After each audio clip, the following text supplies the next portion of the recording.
Alexander Neef, welcome to Canada. Thank you. What made you decide to accept this offer from the Canadian Opera Company? Well, actually, it was such an exceptional offer that it was difficult to refuse.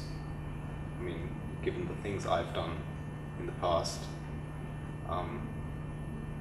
getting the offer from an opera company to lead them is quite exceptional. So, I mean, the faith they put in me, the confidence they have that I will bring something to them in the future, is certainly a very strong reason to accept. What intimidates you most about the job? Well, I would rather say it's like a general intimidation about doing things well, very much in general.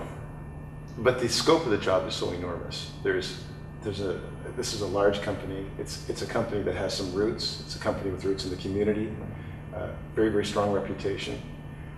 There are things that they haven't done here, and I know you have your eye on those things already. But what is it about the company that you think most needs your help right now? Well, first of all, I would like to say, we've been in a process for some months already, talking to each other and talking about what the company needs and what my role would be into that. And the nice thing is that everybody seems to give me the feeling that I can do it, which carries you a lot. And so that's to start with such a feeling in such an atmosphere is really great. So I think what the company needs,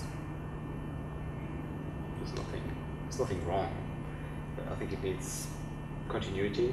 It needs to continue its way to artistic excellence and just to develop and to get settled in this theater, to get settled in the new performance space. How important is it, in terms of the identity of the company and the potential of the company, how important is the new hall, do you believe, and what kind of a role will it play in the decisions that you make? Well, I think you can't overestimate the venue, the importance of the venue for the quality of performances and also for the motivation of the staff. When you perform in a bad place, or a place that doesn't sound good, a place you don't like to come to, it's very difficult to keep your troops motivated all the time, or even to communicate to your public that it's great what you're doing. But does the hall dictate to you a new way of doing things? Does the hall determine artistic decisions? I think the hall, first of all, asks us to meet the standards it sets. It's a beautiful hall with great acoustics, with a great stage. It gives you a lot of possibilities to do things and to do them well. So it gives us the obligation to do things really well and to put productions on this stage that are worthy of the theater, to put singers on this stage that are worthy of that theater, to put a conductor in the pit who is worthy of that theater. So that one of the things that you'll be doing right away is trying to find a new music director. That's one of the most urgent priorities. And you said today that this will be somebody that has already worked with the company. Why is that? Well, maybe not someone who has already worked with the company, but I think it can't be someone who hasn't. Which means if we identify candidates who have worked with the company before, they will have to come and do a production as soon as possible. Because they need the experience with the company, and the company needs the experience with them. Do you have any people in mind? I mean, there are some natural candidates who I think are on everybody's mind, but we will not be limited to that. I will talk to a lot of people in the business who know conductors very well. I will go and listen to people, I will go and talk to people, and we will try to establish kind of a short list of possible candidates as soon as possible, without getting into a rush. It's too important to rush the decision. Yes. Also, if we have to bring in someone who has never worked with the company, it might well be possible that the appointment takes more than a year to be effective, because next season is planned, there's no spot for a conductor left. Right. So you, in the season following, you might be able to bring somebody in and have them work with the company and see whether they're a good fit as musical director. Yeah. And what about, you talked today about planning seasons 12, 13, 14. You're looking ahead 5 years now. What does that mean to be looking ahead 5 years? What kind of advantages do you have if that's the season that you're looking at now? Well, the advantage is that you can get artists, the really great artists, who are booked very much in advance. people who sing, there's a certain repertoire, the dramatic Italian and German repertoire especially. There are so few people who sing it on a first level. And these people usually, they don't sing a lot. They kind of take some time off just for the voice and to get some rest, because it's really something very difficult to sing. Yes. So when you want to get these people, you have to talk to them when they still have availability. Once you ask them and the calendar is full, then you won't get them.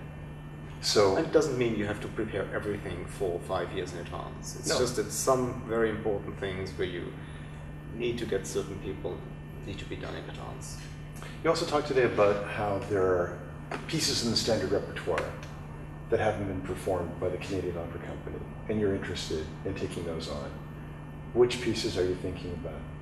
Well, it's really a question of filling gaps. I mean, you study the repertoire of the company in the last 30, 40 years.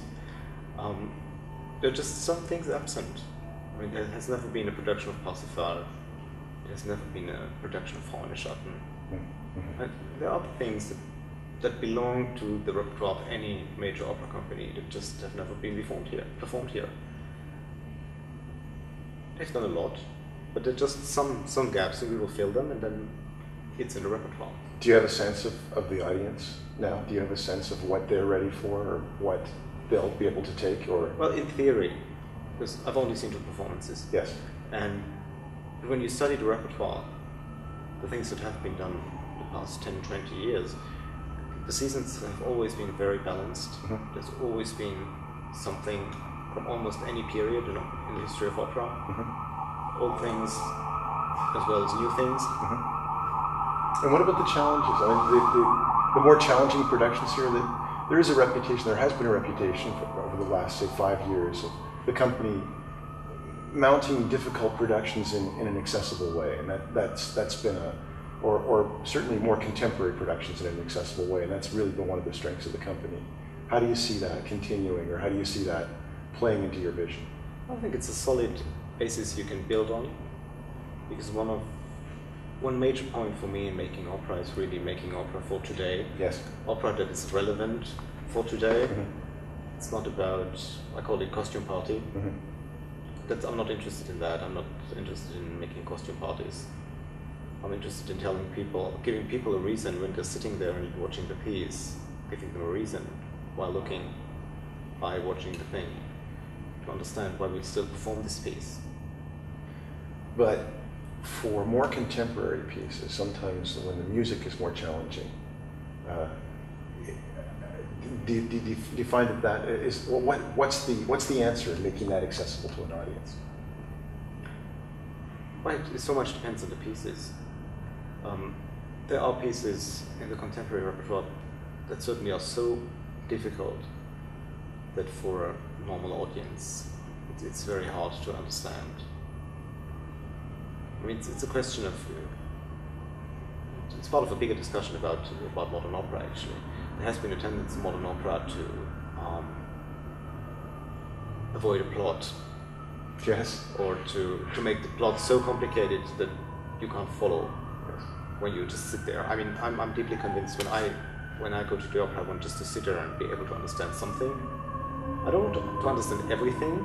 I'd like to go home and still have to do a bit of thinking. Yes. But I'd like to find an approach just by sitting there and watching and listening. And I think that's the minimum we have to give to our public with anything we do.